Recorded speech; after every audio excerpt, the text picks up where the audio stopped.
नमस्कार। इन खबर हरियाणा और इंडिया न्यूज हरियाणा के डिजिटल प्लेटफॉर्म पर आप सभी का बहुत स्वागत है और मैं हूं आपके साथ ज्योति सांगवाल। ये वीडियो उस वक्त आप देख रहे हैं जब साल 2025 खत्म हो रहा है और 2026 दस्तक दे रहा है। साल भर छाए रहे अलग अलग मुद्दों से जुड़ी जानकारी हम आप तक शेयर कर रहे हैं, वीडियो आप तक साझा कर रहे हैं। आज एक और ऐसा बड़ा मुद्दा मैं लेकर आई हूँ जो साल 2025 की सियासत के केंद्र में रहा है।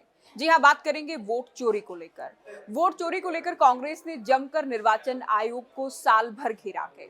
जमकर भारतीय जनता पार्टी की सरकारों को घेरा गया। निर्वाचन आयोग पर लगातार सवाल उठाए गए, सरकार चोरी से जुड़े आरोप लगाए गए। महाराष्ट्र, कर्नाटक, अन्य राज्यों के साथ साथ हरियाणा को लेकर भी लोकसभा में नेता प्रतिपक्ष और कांग्रेस के बड़े नेता राहुल गांधी की ओर से बाकायदा प्रेस वार्ता कर प्रेजेंटेशन देते हुए गंभीर आरोप लगाए गए। राहुल गांधी की ओर से बिहार चुनाव से पहले एच फाइल्स के माध्यम से हाइड्रोजन बम फोड़ने का दावा किया गया। राहुल गांधी की ओर से कहा गया कि हरियाणा में ओपिनियन पोल से लेकर एग्जिट पोल में पोस्टल बैलेट की काउंटिंग के दौरान कांग्रेस की सरकार बन रही थी। बनी बनाई सरकार को चुरा लिया गया।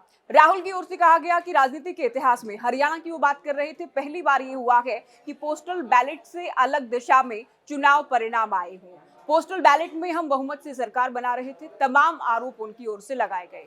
राहुल की ओर से 25 लाख वोटर्स को लेकर हरियाणा में सवाल उठाया गया। राहुल गांधी की ओर से हरियाणा में हर 8वें वोटर को फर्जी बताया गया। अलग अलग बातों का जिक्र किया गया। अलग अलग बूथ्स में एक महिला के 22 वोट होने का दावा किया गया। एक महिला कई बार अलग अलग बूथ्स पर जाकर वोट करती है। तमाम बातें उनकी ओर से कही गई। ब्राजीलियन मॉडल का भी फोटो उनकी ओर से दिखाया गया।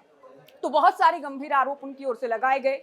हरियाणा में सरकार चोरी हुई ये कहा गया और बिहार को लेकर भी उस वक्त उनकी ओर से आशंका जाहिर की गई जब अगले ही दिन बिहार में वोटिंग होनी थी। तो हरियाणा में उनकी ओर से लाखों वोटर्स को लेकर सवालों की झड़ी, आरोपों की झड़ी निर्वाचन आयोग पर लगा दी गई।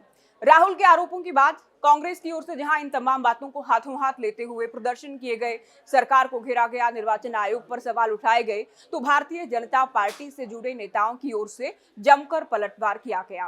क्योंकि सीएम के एक वीडियो का जिक्र करते भी राहुल गांधी नजर आए थे। वीडियो भी उनकी ओर से प्रेस वार्ता में दिखाया गया था जिसमें सीएम के एक बयान का जिक्र किया गया कि तमाम व्यवस्थाएं कर ली गई हैं। हालांकि पूरी तरह से बीजेपी की ओर से साफ कर दिया गया कि पत्रकारों के सवाल के जवाब में सीएम बहुमत में सरकार न आने की स्थिति में किसी के साथ मिलकर सरकार बनाने को लेकर, संभावनाओं को लेकर जवाब दे रहे थे। साथ ही बीजेपी की ओर से कहा गया ये केवल कांग्रेस की बौखलाहट है। ये कांग्रेस की बौखलाहट है। चुनाव गंभीरता से नहीं लड़ते, जनता को, वोटर्स को भ्रमित करने का प्रयास कर रहे हैं। चुनाव कैंपेनिंग के दौरान, चुनाव प्रचार के दौरान, चुनाव के दौरान राहुल गांधी विदेश में होते हैं। चुनाव हार जाने के बाद वोट चोरी का राग अलापते हैं। ये तमाम आरोप प्रत्यारोप इस साल हमने खूब देखे हैं। निर्वाचन आयोग की ओर से कहा गया अगर वोट चोरी हुई या वोटिंग में गड़बड़ी हुई तो कांग्रेस के बीएलए की ओर से क्यों नहीं शिकायतें दी गई। हालांकि राहुल गांधी वोटर लिस्ट को लेकर भी कहते नजर आते हैं कि उन्हें देरी से वोटर लिस्ट दी जाती है। तमाम बातें उनकी ओर से की गई, लेकिन निर्वाचन आयोग की ओर से कहा गया पहले शिकायतें क्यों नहीं दी गई और हलफनामा राहुल गांधी दायर करें, अदालती लड़ाई क्यों नहीं लड़ रहे हैं, लीगल लड़ाई क्यों नहीं लड़ रहे। तमाम तरह की बातें आम लोगों के जहन में भी खूब रही। तो वोट चोरी का वो मुद्दा जिसकी ओर से कांग्रेस की ओर से जिसे लेकर अभियान भी चलाया गया, वोट चोर गद्दी छोड़, ये सड़क से लेकर सदन में खूब ये मुद्दा गूंजा है। इस बार के शीतकालीन सत्र में क्योंकि कांग्रेस बार बार वोट चोरी को लेकर, एसआईआर को लेकर बार बार आवाज उठाती रही, चुनाव सुधार को लेकर चर्चा हुई, सरकार को घेरा गया, वोट चोर गद्दी छोड़ जैसे ये अभियान कांग्रेस का मिशन आप कह सकते हैं, सियासी मिशन देश भर में कांग्रेस की ओर से छेड़ा गया। हरियाणा में भी इस बात को लेकर सरकार को जमकर घिरा गया। तो हरियाणा के सीएम की ओर से, बीजेपी के तमाम नेताओं की ओर से कांग्रेस पर पलटवार किया गया कि जनता ने कांग्रेस को सिरे से नकार दिया है। अब कांग्रेस जनता को भ्रमित करने का प्रयास कर रही है, नाकाम प्रयास कर रही है। तो इस साल ये मुद्दा जमकर सियासी गलियारों में गुंजा है। इस बार ये मुद्दा क्योंकि बार बार हरियाणा चुनाव के बाद इसलिए भी क्योंकि कांग्रेस को पूरा विश्वास था लोकसभा चुनाव के बाद कि विधानसभा में हम सरकार बनाने जा रहे हैं, जनता बदलाव के मूड में है। 0 से 5 पर लोकसभा में हरियाणा में कांग्रेस पहुंची थी और विधानसभा को लेकर भी बहुत आप कह सकते हैं कि कॉन्फिडेंस में या ओवर कॉन्फिडेंस में नजर आ रही थी।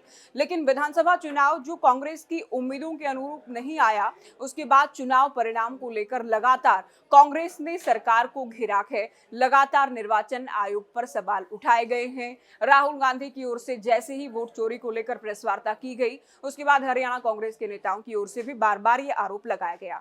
तो 2025 जब खत्म हो रहा है, अगले साल देखना ये है कहां तक जाकर ये पूरा सियासी मामला थमता है।